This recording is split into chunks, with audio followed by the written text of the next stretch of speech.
لما فتحت أو لما استعمرت أمريكا اللاتينية، وأنا أقصد هنا الاستعمار الإسباني والبرتغالي، المستعمرون الإسبان والبرتغاليون كان لديهم هدف واحد ورئيسي، وهو جلب الذهب وجلب الفضة واستعمار الأرض من أجل تحقيق مكاسب اقتصادية.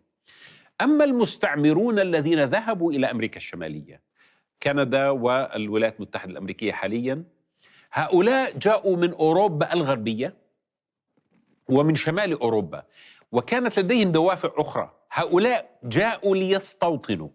كثير منهم كانوا من السجناء أو من المنفيين، كثير منهم كانوا من المغامرين والباحثين عن فرص جديدة، كثير منهم كانوا يريدوا أن يتناسوا أو أي أن ينقطعوا عن البيئة الأوروبية التي كانت تزدحم عبر التاريخ بحروب وإشكالات وخلافات كبيرة. لذلك المستعمرون الذين ذهبوا إلى الولايات المتحدة الأمريكية أخذوا معهم مخترعات جديدة بدأت تظهر في أوروبا في ذلك الوقت، أخذوا معهم أيضا ثقافة، أخذوا لغة، أخذوا عادات وتقاليد، لكن لم يأخذوا التاريخ، أي أنهم لم يستدعوا خصوماتهم التاريخية العتيقة الموجودة في أوروبا لكي يستعيدوها مرة ثانية، وإنما استبدلوها بمحاولة التعايش.